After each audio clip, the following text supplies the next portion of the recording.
is something that has shifted culturally. It changes. It's something we grow and learn more about, and hopefully we are generally more moral than the if we're doing things right, than the generation that preceded us. And the fact is, if you're willing to say, if God told me to rape a 12-year-old girl, I would not do it, then what you're actually saying is that you do accept your own moral responsibility and that you're not deriving it from your God. Because what you're claiming is that you have a sense of morality that you would not violate, even if you believed a God was telling you to do this, that you would say, this is not correct and I would not do it.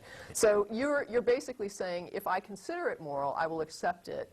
If God tells me to do it. But if I don't consider it moral, I won't accept it if God tells me to do it. And I think with hell, you're willing to say that you accept it because you're not really confronted with a reality. I think that if you had to really watch people be tortured, or if you had to really watch someone be annihilated and say that that was correct, I think it would be a little bit harder. But because we're talking about a mythological thing that is not really there, that there's not something manifesting that you have to actually confront, like child rape, it becomes easier to say, yeah, I support this, because it's not an atrocity that you actually have to watch. And two quick things that I didn't get to because it was difficult to get an actual answer is, sit down and think about it for a while and try and figure out exactly what the point was in God creating this system at all in the first place. Why not, if supposedly he's omniscient or all-powerful, why not just create a bunch of good souls and let them live forever in heaven ahead of time? Why create this soul-filtering machine where we're going to send some of them to a paradise and some of them to a hell when he already knows? But the reality is there are no constraints. Like the idea that God is love and we can't stand before that kind of love, it's like, that's crap. If God is all-powerful, then we can stand before that kind of love because God can make it possible. So there's no constraints. You can't put constraints on it. Well, I guess you could, but you'd have to come up front with that and say, my God comes with all these constraints, and you'd have to define those before you came forward with your argument for God. Yeah, and the last thing that we kind of almost marginally got to was you need some criteria for which you're going to determine, let's say, for example, that Jesus is good and Satan is evil, or any kind of distinction.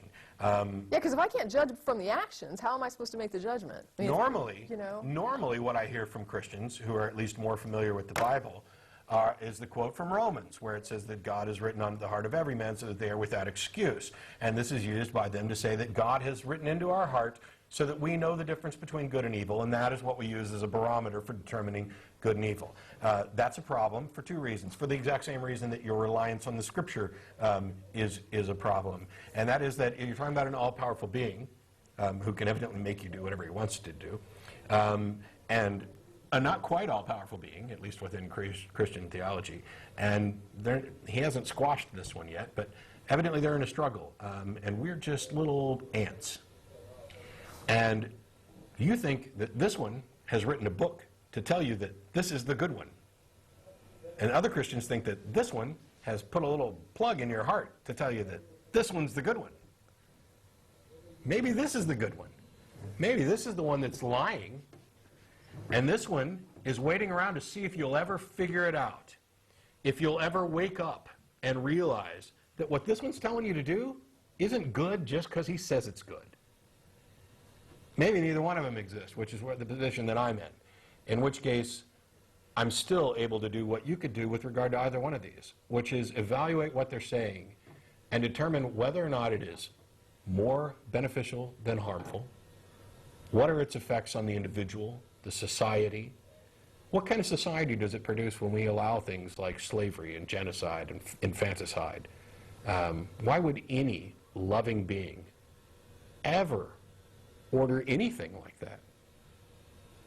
Would you? I mean, would you even set up a system like this? And then would you enact it?